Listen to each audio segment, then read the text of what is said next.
नमस्कार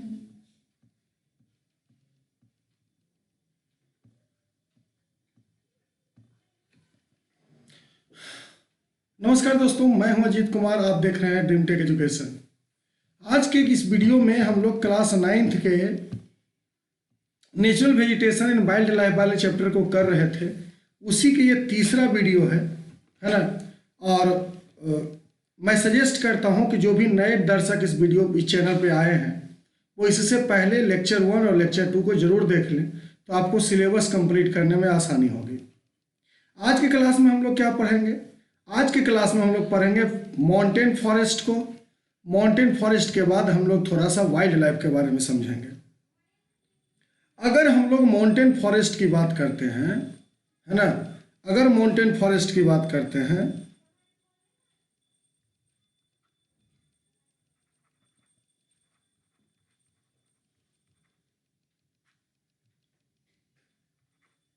माउंटेन अगर फॉरेस्ट की बात करते हैं तो क्या होगा? आप देखिएगा क्या सर कि हाई एल्टीट्यूड पर, है ना, हाई एल्टीट्यूड पर भी फॉरेस्ट होते हैं।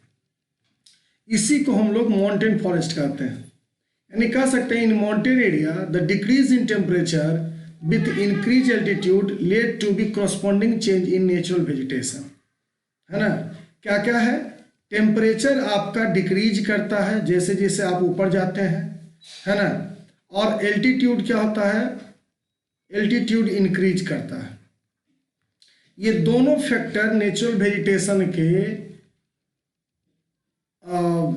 जो नेचर है ना, नेचुरल वेजिटेशन का जो नेचर है इसको क्या करता है? अफेक्ट करता है।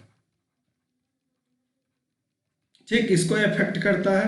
तो इसी को आज हम लोग समझेंगे। चलिए, ये देखिए माउंटेन है ना, और यहाँ पे ये जो पेड़ पौधे दिख रहे हैं आपको, है ना, इसी को यहाँ पर का नेचुरल वेजिटेशन माना जाता है ना। पूरा ये एरिया पूरा नेचुरल वेजिटेशन से भरा होता है। अब देखिए यहाँ पे एक चीज दिखेगा आपको कि यहाँ के जो पेड़ होंगे सर वो इस तरीके से कनोपी लाइक स्ट्रक्चर होगा, है ना। ये ऐसे कनोपी लाइक स्ट्रक्चर होगा। ऐसा इसलिए होता है कि अगर यहाँ पे स्नोफॉल हो, है ना, अगर स्नोफॉल होता है तो ये आसानी से नीचे की ओर आ सकते हैं, है ना, यहाँ आसानी से आ सकते हैं। दूसरा क्या खूबी देखोगे कि इसकी अगर हम लोग पत्ती पर देखें सर, है ना, तो इस तरीके से छोटे छोटे झिल्ली लाइक स्ट्रक्चर होंगे। यानी इसकी पत्ती जो है वो आपको इस तरीके का बेस लाइक स्ट्रक्चर नहीं देखने को मिलेगा। ऐसा देखने को कम नहीं मिलेगा, है ना। एक ही मिलेगा जिसका नाम है सिर्फ भोजपत्र, है ना। ये जो भोजपत्र है सर, इस पर पहले के समय में लोग लिखने का काम करते थे, है ना, लिखने का काम करते थे। ठीक, तो बस एक भोजपत्र को अगर छोड़ दिया जाए तो किसी के भी लीफ में आपको एरिया नहीं दिखेगा, वो सभी एकदम मेम्ब्रेन लाइक स्ट्रक्चर होते हैं। अब देखते हैं सर कि हम लोग जैसे जैसे एल्टीट्यूड के वेरिएशन पर जाते हैं, है ना, जैसे अगर हम लोग यहाँ से मूव करना स्टार्ट करें तो 0 से लेकर के 1500 मीटर तक जब आप जाइएगा, है ना, तो आपको जो फॉरेस्ट मिलेगा उसको हम लोग कहते हैं प्री माउंटेन फॉरेस्ट। ठीक, उसके बाद 1500 से 2500, 1500 से लेकर के 2500 मीटर तक अगर आप मूव करते हैं तो ऐसी स्थिति में मिलेगा लोअर माउंटेन फॉरेस्ट। क्या मिलेगा? Lower mountain forest. अगर हम लोग 2500 से 3500 की बात करते हैं, 2500 से 3500 मीटर अगर हम लोग जाते हैं तो ऐसे स्थिति में अपर माउंटेन फॉरेस्ट देखने को मिलता है। जबकि अगर 2500 से आप ऊपर जा रहे हैं, है ना, यानी कि 2500 से 3000 या 3500, और 3500 से जब आप ऊपर जाइएगा, 3500 मीटर से लेकर के करीब करीब मतलब जो भी अपर पार्ट यहाँ से होगा तो इसमें आपको ट्री लाइंस मिलेंगे, है ना, ट्री लाइंस मिलेंगे। मतलब ये डेंसर नहीं होगा सर, है ना, ये डेंसर एरिया नहीं होगा। ये सभी, ये जितने भी पार्ट आपके हैं ये सभी डेंसरली होते हैं, है ना। ये डेंसरली होगा, ये डेंसरली होगा, ये डेंसरली होगा, लेकिन यहाँ पे जाने के बाद ये रेयर हो जाता है। ठीक, और जब से टॉप पे बात करते हैं तो वहाँ पे हो जाता है जीरो वेजिटेशन। क्या हो जाता है? Zero vegetation. समझ गए? तो इस तरीके से हम लोग देखें क्या कि माउंटेन फॉरेस्ट में एल्टीट्यूड के साथ साथ पेड़ पौधे का तरीका और उसके नेचर डिपेंड करते हैं, है ना। सबसे पहले बात करते हैं हम लोग 500 से 1500 मीटर ऊपर की। तो यहाँ पे आप देखोगे प्री माउंटेन फॉरेस्ट होगा। 1500 से 2500 के आसपास की अगर हम बात करें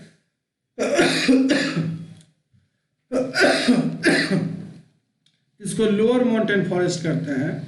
2500 से अगर 3200 की अगर बात करते हैं, 3200 मीटर के आसपास की बात करें, तो इसको अपर माउंटेन फॉरेस्ट कहा जाता है। और जब इससे ऊपर जाएगा तो इसको ट्री लाइन कहा जाता है। सबसे टॉप पे जाने के बाद आपको जीरो वेजिटेशन देखने को मिलेगा। कोई दिक्कत है ना? जीरो वेजिटेशन देखने को आपको मिलेगा। चलिए अब हम बात करते हैं इसके आगे। देखो माउंटेन फॉरेस्ट में बहुत सारे खूबी होते हैं। चूंकि हम लोग जानते हैं कि ये यहाँ पे ह्यूमन मूवमेंट है ना, ह्यूमन मूवमेंट बहुत ही कम होता है, जिसके कारण ह्यूमन मूवमेंट कम होने के कारण यहाँ पे क्या होगा कि यहाँ पे जो भी पेड़ पौधे मिलेंगे उसमें हर्बल है ना प्रॉपर्टीज पाए जाते हैं। हर्बल प्रॉपर्टी, तो जितने भी जड़ी बूटी है वो सब हिमालय रीजन में ही पाए जाते हैं। इसका कारण है कि वहाँ पे ह्यूमन मूवमेंट कम है और एक्सट्रीमली कोल्ड है सर, है ना, एक्सट्रीमली कोल्ड है। ठीक, तो इसके कारण आप क्या देखोगे कि जो माउंटेन रीजन में पाए जाने वाले फॉरेस्ट हैं उसका इंपोर्टेंस बहुत ज़्यादा बढ़ जाता है। ठीक, अब देखो अगर आप माउंटेन रीजन में जा रहे हैं, अगर आप माउंटेन रीजन में हो तो ऐसे स्थिति में आपको क्या देखने को मिलेगा कि सर यहाँ जो माउंटेन रीजन की अगर हम बात करते हैं, है ना, तो माउंटेन रीजन में आपको देखने को मिलेगा सर कि यहाँ पे जो पेड़ पौधे हैं उसका क्या है हर्बल मतलब प्रॉपर्टीज होगा बहुत ज़्यादा। और ये हर्बल प्रॉपर्टी के कारण यहाँ पे क्या देखने को आपको मिलेगा कि यहाँ से जड़ी बूटी पाए जाते हैं। चाहे वो किसी भी जड़ी बूटी की बात कीजिए, वो सब यहाँ से पाए जाते हैं। ठीक, चलिए आगे बढ़ते हैं। अब हमको पढ़ना है मैंग्रोव फॉरेस्ट।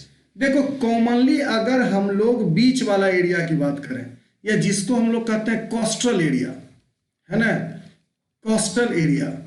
कोस्टल एरिया किसको कहते हैं? जब सी और रिवर दोनों आपस में मिलते हैं तो जो एरिया मिलता है वो पूरा मडी एरिया होता है ना, मडी एरिया होगा, यानी बहुत कीचड़ से भरा होगा। यहाँ पे एक स्पेशल प्रकार के फॉरेस्ट होते हैं जिसको हम लोग कहते हैं मैंग्रोव फॉरेस्ट। इसी मैंग्रोव फॉरेस्ट को टाइडल फॉरेस्ट भी कहा जाता है ना। मैंग्रोव फॉरेस्ट यानी these forest are found in coastal areas influenced by the tide. Due to this fact they are known as tidal forest. अब देखो इसकी खूबी क्या होती है।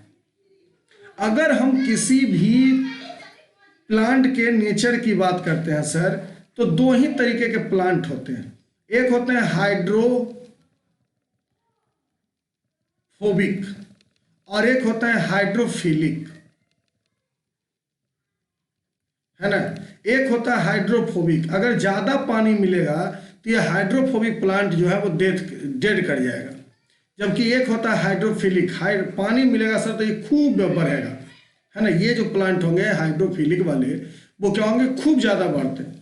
यहाँ पे जो मैंग्रोव फॉरेस्ट है उसमें खूबी क्या होती है, ये जो पौधा है वो उल्टा बढ़ता है, यानी कि पानी के डायरेक्शन में, in the direction of water, है ना, in the direction of water. ये डायरेक्शन ऑफ वाटर में मतलब ये इधर से इधर की ओर बढ़ेगा, है ना, इधर से इधर की ओर बढ़ेगा। इसकी जड़ें पहले पानी में जाएगी, फिर यहाँ पे देखो कुछ दिन के बाद यहाँ पौधा दिखेगा, है ना, फिर कुछ दिन के बाद यहाँ पौधा दिखेगा, है ना। तो ये टाइडल फॉरेस्ट है। अगर हम लोग टाइडल फॉरेस्ट की बात करते हैं तो क्या पता चलता है, टाइडल फॉरेस्ट होना हमको सुनामी से बचाता है सर, है ना। ये जो सुनामी हम लोग पढ़ते हैं, है ना, इससे हमको ये बचाता है सुनामी से। कैसे? देखो यही जो वाटर है इसके लेयर ऊंचे हो जाते हैं, है ना, ऐसे ऊंचे हो जाएंगे और ये जो उसके आसपास वाले इलाके हैं उसमें घुस जाते हैं। ये जो टाइडल फॉरेस्ट है, ये जो टाइडल फॉरेस्ट है वो क्या करता है, इसके वेव के फोर्स को, है ना, वेव के फोर्स को क्या करता है, रिड्यूस कर देता है। वेव के फोर्स को क्या करता है, रिड्यूस कर देता है, जिसके कारण ये जो वेव है ना, जो जो मतलब क्या उसको कह सकते हैं, वाटर है, वो ज़्यादा डिस्ट्रक्शन नहीं फैला पाता है। ठीक, चलिए अब आगे बढ़ते हैं। हम लोग आगे बात करते हैं मेडिसिनल प्लांट की, है ना। मेडिसिनल प्लांट में हम लोग क्या देखेंगे कि बहुत सारे प्लांट ऐसे हैं, है ना, जिसका यूज हम लोग बहुत तरीके से करते हैं। तो कुछ का यूज हम लोग कहते हैं मेडिसिन के जैसा, है ना, मेडिसिन के जैसा। अगर मेडिसिन के जैसा यूज कर रहे हैं तो इसका मतलब क्या है, जैसे अगर देखो, अगर तुलसी की बात करें तो तुलसी का हम लोग काढ़ा पीते हैं। एलोवेरा की बात कर लो, है ना, तो एलोवेरा का यूज करते हैं। हल्दी का यूज करते हैं हम लोग, है ना, अदरक का यूज करते हैं। इस तरीके से बहुत सारे ऐसे हैं। जैसे एक होता है जामुन, है ना, जामुन के बीज, इसका जो सीड होगा सर, जामुन के सीड का यूज हम लोग किस में करते हैं, तो ब्लड ग्लूकोज को रिड्यूस करने में, है ना, यानी reduction of blood glucose, blood glucose, समझ में आ गई बात, रिडक्शन ऑफ ब्लड ग्लूकोज में इसका यूज करते हैं। तो बहुत सारे पेड़ पौधे ऐसे हैं सर जिसका हम लोग क्या करते हैं, मेडिसिनल प्रॉपर्टीज में यूज करते हैं।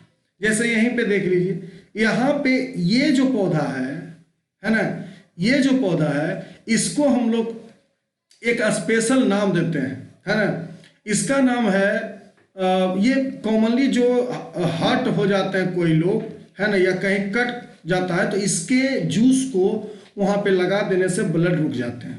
ठीक, अगर ये हल्दी की बात करो तो हल्दी का तो बहुत ज़्यादा यूज है। इसका तो आप कह सकते हो कि सर मेडिसिनल प्रॉपर्टी के साथ साथ ये सौंदर्यता में भी काम करते हैं। ये देखो इलायची है ना, ये जावित्री है, ये तेज पत्ता है। तो ये सब का यूज हम लोग मेडिसिनल के साथ साथ, है ना, मसाले में भी करते हैं, है ना। इसका यूज मसाले में भी किया जाता है। अगर मसाले की बात करते हैं तो मसाले में भी बहुत सारे प्लांट प्रोडक्ट यूज होते हैं। मतलब कह सकते हैं सर कि सिर्फ और सिर्फ हम लोग किसी भी प्लांट का यूज सिर्फ इसलिए नहीं करते हैं कि हम लोग उसका टिम्बर के जैसा यूज कर रहे हैं या उससे हम लोग अपना क्या कर रहे हैं, वो फर्नीचर बना रहे हैं। ऐसी बातें नहीं है। कुछ प्लांट ऐसे हैं जिसका मेडिसिनल प्रॉपर्टी है और उसका मेडिसिन के जैसा यूज करते हैं हम लोग। अब देखिए आगे बात करते हैं वाइल्ड लाइफ की। जिस तरीके से वेजिटेशन की बात किए, उसी तरीके से जब अगर जंगल की बात करते हो, है ना, अगर हम लोग फॉरेस्ट की बात करते हैं तो वहां पे जो लाइफ पाए जाते हैं उसी को हम लोग कहते हैं वाइल्ड लाइफ। ठीक, अब वाइल्ड लाइफ को हमने पहले वीडियो में ही बताया है कि अगर एनिमल को रिप्रेजेंटेट करना हो तो इसको लिखते हैं फौना, है ना, और अगर प्लांट स्पेसीज को रिप्रेजेंटेट करना है तो इसको लिखते हैं फ्लोरा। ठीक, फ्लोरा और फौना। इंडिया में रिच फौना है।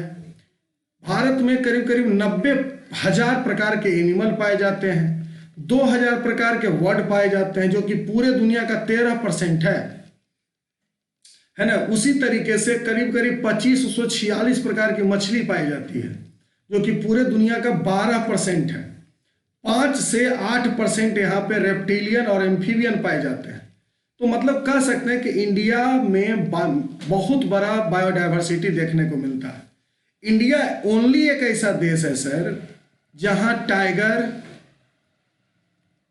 और लायन ये दोनों पाए जाते हैं, है ना। उसके बाद fox, jackal, impala, elephant, hippopotamus, gorilla, giraffe, bear, monkey, camel, ये सब के सब पाए जाते हैं, है ना। तो ये हो गया अपना वाइल्ड लाइफ की बात। अब हम लोग जब अगला वीडियो में मिलेंगे आप लोग से, है ना, तो आपको इस चैप्टर के पूरा कंक्लूजन पे बात करेंगे, है ना। इनसाइड जो भी क्वेश्चंस है एनसीईआरटी में, या जो भी एक दो टॉपिक छूट गया, हम लोग क्या कर सकते हैं, क्या कैसे वाइल्ड लाइफ सेंचुरी होता है, क्या वर्ल्ड सेंचुरी होता है, ये सब पर बात करेंगे।